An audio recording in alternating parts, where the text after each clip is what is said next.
I am just over 1 month into my review of the Galaxy Watch 8 Classic, and there's a few reasons that I really miss my Galaxy Watch Ultra, and there's a few reasons why I'd still recommend the Galaxy Watch 8 Classic. And I want to start off by discussing the Galaxy Watch 8 Classic's battery life. It's not terrible, it's just not had any major improvements for a couple of generations of the Galaxy Watch now. I'm frequently getting just under 2 days of battery life from the Galaxy Watch 8 Classic, which isn't actually that bad, but it's still a whole day behind the Galaxy Watch Ultra, and when you consider the pretty minuscule price difference between the two, it's a little bit concerning. I'm also finding that always on display is definitely the Galaxy Watch 8 Classic's biggest battery hog, often stealing around 40 to 50% of my battery life throughout the day, so definitely best to turn this feature off. Now, as an example of some real world battery drain from the Galaxy Watch 8 Classic, when I go to bed at 100% charge and then wake up in the morning, it will have lost around 8%, which isn't actually too bad. But then throughout the day, when you add in some workouts and some general health tracking, the battery really does go down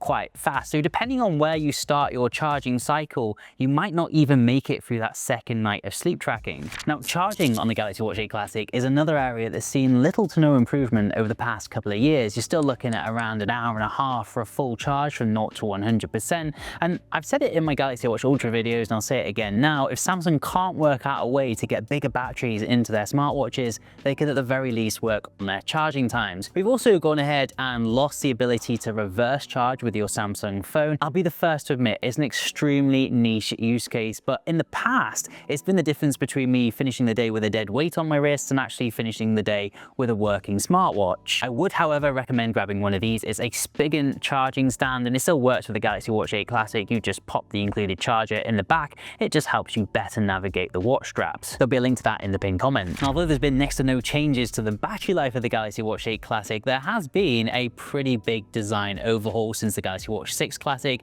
and the Watch 7 series, most noticeably that square-core design. And honestly, you may learn to like it. I didn't like it when I first got my Galaxy Watch Ultra, and then over the course of a year, I actually just fell in love with it. It's a nice subtle nod to Samsung's history. It was first done on the Gear series many moons ago, but now it's got this really nice modern twist. And speaking of twists, we've now got a rotating bezel. Really nice to have for sure, and it's become a staple feature of Galaxy Watches. It's patented by Samsung, it's unique, and if you're a swimmer, for example, it's actually got a genuinely practical use case that a lot of other smartwatches on the market don't have. It's just this year something feels a little bit off. The Galaxy Watch 8 Classic looks nice, and then you get close up, you play with the bezel, and it's at risk of feeling a little bit cheap. It just doesn't have that robust, weighty feeling that previous watches have had, and this is not a cheap watch. It does, however, have a completely redesigned back and lug system, which allows the smartwatch to sit closer to your skin on your wrist, which allegedly will help with accuracy, but I've got a lot to say on that later on. On the side of the Galaxy Watch 8 Classic this year, we've got 3 buttons, sort of mimicking the Galaxy Watch Ultra design again, but with a less rugged feel and more of a traditional watch look. The action button I found particularly useful, and then at the top there I've got this button permanently mapped to Gemini, which I'll show you some cheeky little tricks and tips on later on in the video. The other design change on the Galaxy Watch 8 Classic that's kind of frustrated me this year is the seemingly much smaller display. I believe on a smartwatch, the larger the display, the more practical it is, and the Galaxy Watch 8 Classic is by no means unusable. It's just I think it would have looked better if it was, say, a similar size to the Galaxy Watch Ultra. If we take a really close look at that new rotating bezel and then the static bezel in the center there, it really does appear to have come at the cost of valuable screen real estate. Speaking about the display though, although I've been whinging a lot, it's also one of my biggest positives on the Galaxy Watch 8 Classic this year. Samsung have actually brought the brightness now in line with the Galaxy Watch Ultra, raising the brightness to 3000 nits. That's a 50% increase over the Galaxy Watch 7 last year, and it really does make a difference. It's actually made the Galaxy Watch 8 Classic a lot more practical outdoors, especially when you're out running on a sunny day. Now back to the display, as well as it being really bright, nice and punchy and crisp on the resolution side of things, it's also made of sapphire glass this year, which means it's much less prone to scratches, and to be honest, the body is also pretty tough this year. It's made of stainless steel, not quite on par with the Galaxy Watch Ultra's titanium build, but tough nonetheless. And if we go ahead and take a really good look on my Galaxy Watch 8 Classic after a month of really heavy usage, there's barely a scratch, if at all, on it. It's looking in really good condition, so this thing will hold up over time. Alongside the scratch resistant display, we've also got IP68 ratings, so dust and water resistant. You can shower with this, you can swim with it, absolutely no problem. One thing I do have to praise this year though is Samsung's hybrid strap system. We've got rubber on one side and then leather on the other, and overall a nice, smart, classical look. It's very light and comfortable as well on the wrist. It means you can go out for a run and then go straight out for dinner afterwards, although I would prefer it if you had a shower first. I will be revisiting the Galaxy Watch 8 Classic several times over the next few months, so please do make sure to subscribe and leave a like if you're enjoying the video.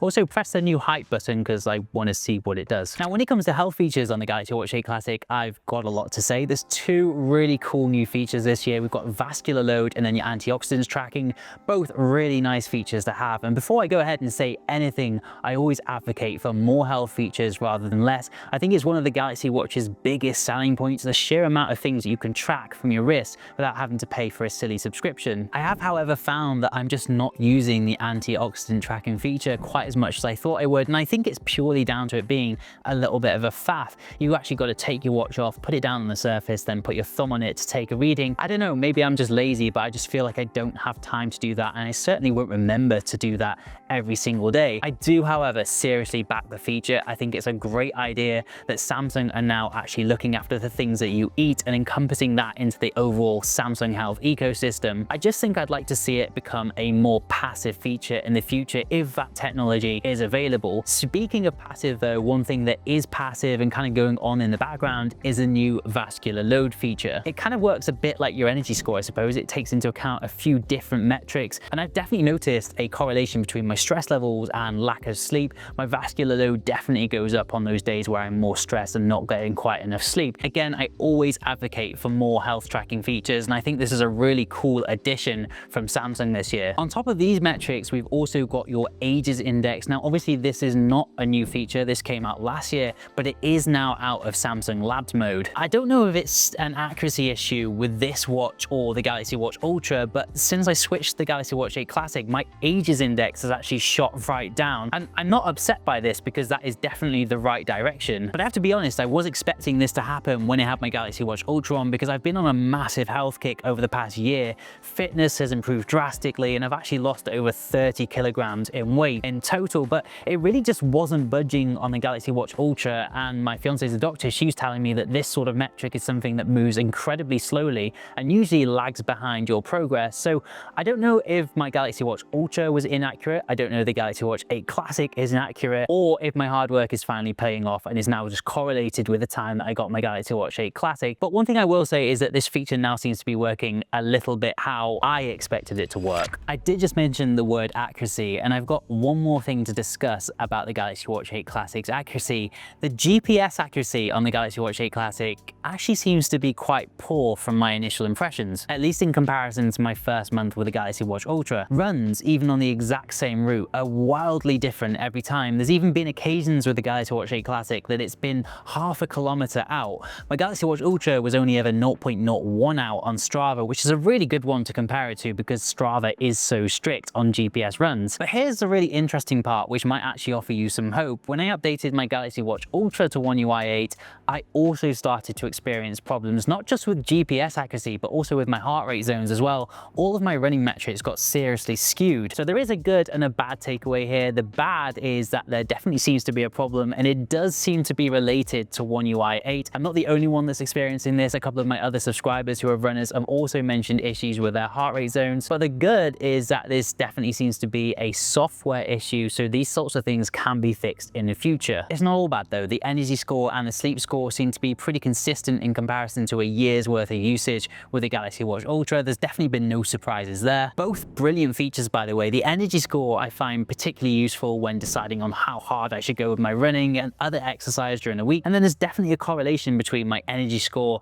and my performance for that day. And all tied into this, we've got sleep tracking, which again just provides such good insights into your recovery and overall health. And you may be wondering, is the Galaxy Watch 8 Classic comfortable to sleep in? And I've got to say it's actually much more comfortable than my Galaxy Watch Ultra, which I do prefer, by the way. I'll be entirely honest about that. But the Galaxy Watch 8 Classic is much lighter, and that new strap is actually really nice to sleep in as well. I literally barely notice it when I go to sleep, and if you are having trouble sleeping with your Galaxy Watch on, my top tip, and it seems extremely basic, is just push through the first 2 weeks. I used to be extremely finicky about going to sleep with a watch on. I used to absolutely hate it. But as soon as I forced myself to get through those first couple of weeks, it really started to become second nature. And the reason I say this is sleep tracking is so absolutely crucial for your Galaxy Watch to get the absolute most out of them that you really do need to make sure you're using this feature. Not only does it tie into your sleep score, but it also affects your energy score and then your new vascular load feature as well. So everything on the Galaxy Watch 8 Classic works together, and sleep is one of the core functions. Now, I know I just moaned a little bit about One UI 8, but one good thing that came with One UI 8 and the Galaxy Watch 8 Classic is Gemini. And I think this is such an underestimated feature. Now you don't just have a Google Assistant on your wrist, you've got a personal assistant, you've got a personal trainer, you've got pretty much whatever you want it to be. Hitting a button on the side of your watch and saying something like, create a 20-minute workout I can do from my bedroom floor to help me build muscle, is something that I think is insanely valuable, and plus it's free. And then building on this, I've even used Gemini as a longer term personal trainer and basically had an ongoing chat with it where I'll tell it my running results and then I'd ask it to help me improve and tell me exactly what to do next time. And AI has literally trained me in the real world to go from a quite far below average runner to now quite far above average runner in the space of a year. I think that's just absolute insanity. On top of that, aside from these little Gemini hacks, if you like, Gemini is just so much better at doing your everyday things than Google Assistant, to the point I've actually heard about a class action lawsuit relating to the state of Google Assistant. It's just gone completely downhill over the past few years. I'm happy to report though that Google Gemini does seem to be fixing the issues we've had with Google Assistant. Navigating and even things like taking calls has become much easier with Google Gemini. And speaking of calling, this is something that I've actually been using a lot more again. Obviously the Galaxy Watch 8 Classic can't replace your phone permanently, but when you don't have your phone around, it does do a really good job. The microphone is fine and the speakers are definitely loud enough. Because it does have that built-in microphone as well, if you do have a more recent Galaxy phone, you can now add even more utility to your watch and use it as a voice recorder in, say, a meeting, and then go onto your Galaxy phone and actually transcribe those notes. So now you've actually just, one, subtly recorded a meeting without having your phone out, but two, you've also saved yourself time and a little bit of brain power. You can pretty much just switch off during the meeting and rely on your AI to take notes for you. It's really exciting to see these new AI features working in tandem and with other devices like your phone. And I should also mention that if you have Galaxy Buds, the Galaxy Watch 8 Classic works exceptionally well with those too, creating a really solid feeling ecosystem, which also helps enable a phone-free experience. You can download Spotify playlists onto your watch as well now, because Galaxy Watch 8 does come with up to 64 gigabytes of storage, which is actually a 100% increase over the Galaxy Watch 7 last year. Now, speaking of the Galaxy Watch 7, we should probably do a Galaxy Watch 7 versus Galaxy Watch 8 Classic rundown, but the thing is, the capabilities between the two watches aren't actually that drastically different. Obviously, we've got the increased storage we just spoke about, we've got that much brighter display we covered earlier,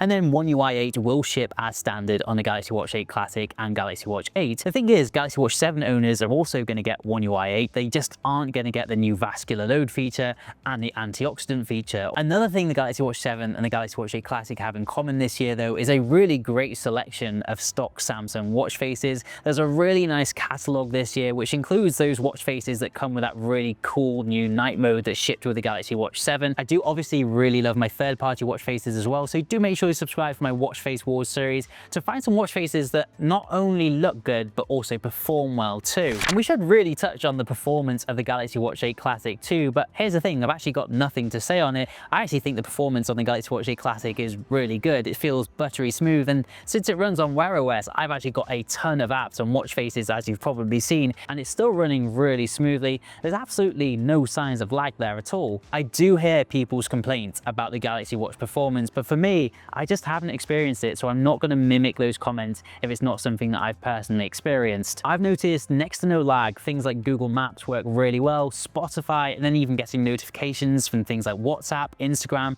SmartThings have been really nice and easy and pretty seamless again made possible by the Wear OS ecosystem and then One UI 8, which we probably should talk a little bit more in detail about. One UI 8 is a pretty update, I like to say. It's very visually striking, but not best in terms of practicality. I'm not sure on the whole multi-tile thing. They definitely look better better, but I just prefer looking at one giant tile. I think it's much more practical, especially considering the Watch 8 Classic's smaller display. The app drawer is growing on me, but didn't initially love it, although I do like having your more recent apps at the top. That's definitely a nice new change to have. And talking about software, we should probably actually cover compatibility. Since we are running Wear OS and One UI, compatibility-wise, I'd only really encourage Samsung users to buy a Galaxy Watch. Yes, it will work with other Android devices, but you do miss out on things like sleep apnea detection and snore detection, amongst other things. So now for the verdict, should you buy a Galaxy Watch 8 Classic now? And is the Galaxy Watch 8 Classic worth that almost $500 price tag? It's a mixed bag, and if this is going to be your very first smartwatch, I genuinely think you're going to struggle